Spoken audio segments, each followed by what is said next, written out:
history of animation. Matches on Appeal. Matches on Appeal was one of the first stop-motion animations created and directed by British photographer Arthur Melbourne Cooper. Born on the 15th of April 1874, he carved his way into the Hall of Fame through animation, starting his career beside his father's photography business, but slowly surely moving his way up and branching out towards illustrations, where he first started in his studio in St Albans. He began his long career in 1892 and worked as a cameraman through newsreels and film tricks up until 1899, where he created this first stop-motion animation. This silent stop-motion animation was created by the company Brian and May, so the public would donate money towards the supply of matches for British soldiers fighting overseas in the Boer War. This advert lasts in 1 minute and 15 seconds, where it features two small stick figure people completely created out of matches from the brand itself. The two figures are seen writing a message on the chalkboard in front of them, appealing, like in the title of the animation, for donations. This being one of the first animations created, the animation is shockingly intelligent for its time, catching the figures' movements frame by frame as they are jointed together by wires. This animation led to animation being recognised for its potential to sell products and messages to the public in the marketing world. It was the beginning of the war propaganda persuasion. During 1896 and 1915, made an extreme number of films and animations, from drama-orientated to topical documentaries and live comedy.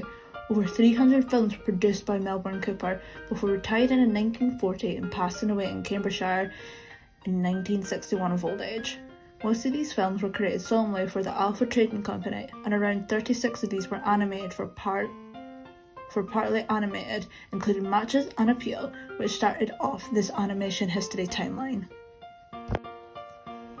A lot of people claim this animation about selling matches to the soldiers in the war is the oldest surviving stop motion in history, releasing in 1899. Although this short advert is claimed to be the first stop motion animation that we still have archived, other sources claim to say it wasn't the first. The stop motion animation The Humpty Dumpty Circus was created in 1898, a year before the Matches commercial, where figures with jointed limbs were used to simulate a moving circus of acrobats. However, though it is known that this film, it is sadly lost. February 18th, 1914, Gertie was born. Gertie was created by Winsor McCay, the American cartoon artist. After taking just under a year to create, Gertie was the first ever animated character to have its own appealing personality. McCay created the idea of keyframe animation, which Gertie was the first to exist. He drew thousands of frames on 6.5 by 8.5 sheets of rice paper, leading the film to run approximately 12 minutes. The animation is a simple line drawing set in a fixed landscape. Simple, but was still far ahead of its time. McCay creates a sense of depth by his use of perspective, having the rocks curving.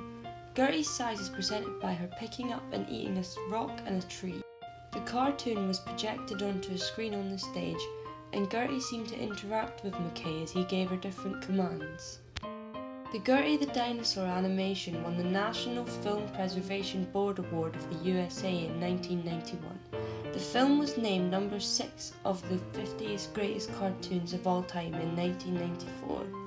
Charlotte Lotte Reiniger, born 2nd of June in Berlin, Germany in 1899.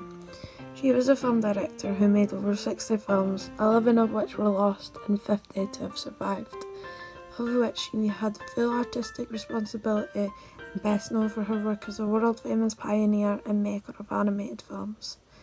Her style of work belongs to the tradition of the delicate hand-cut silhouettes and lantern-lit shadow puppets. This was drawn from Chinese and Southeast Asian traditions of shadow puppets that were brought to Western Europe and became fashionable in the 18th century. This was a technique that she had taught herself as a child through cutting out freehand paper silhouettes, often of portraits of people and animals, that she used to create her homemade shadow theatre. Her style and techniques made her work instantly recognisable. One of her best-known films is The Adventures of Prince Ahmed, the first feature-length silhouette film that was performed alongside original soundtrack by Wolfgang Zeller. Her passion for bringing to life fairy tales through animation has highly influenced the course of mainstream animation.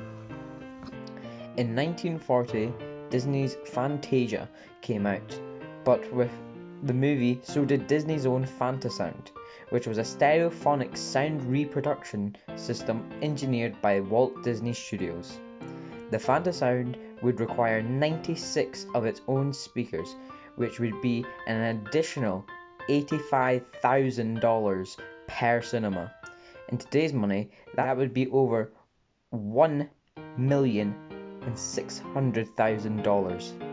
In 1958, Disney's Sleeping Beauty is completed, but with its completion, many jobs were cut, as Disney's employment cut by 551 to only 75.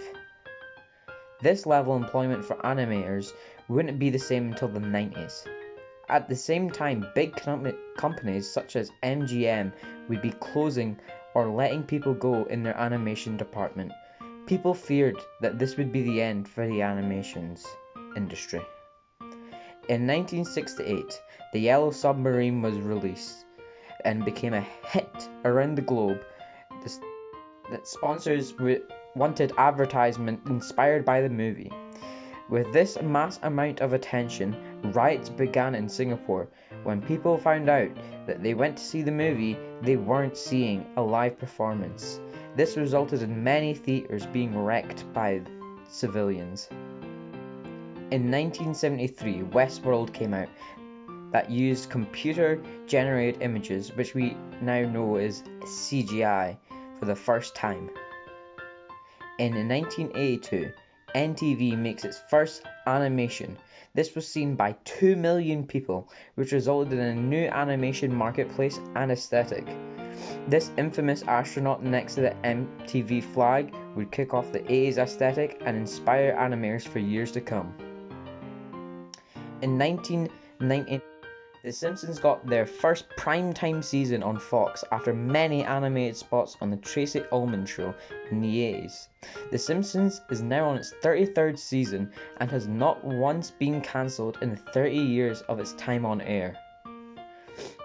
In today's animation, it isn't just in TV and movies, it's in video games, social media platforms, and it's from big companies to small groups of people.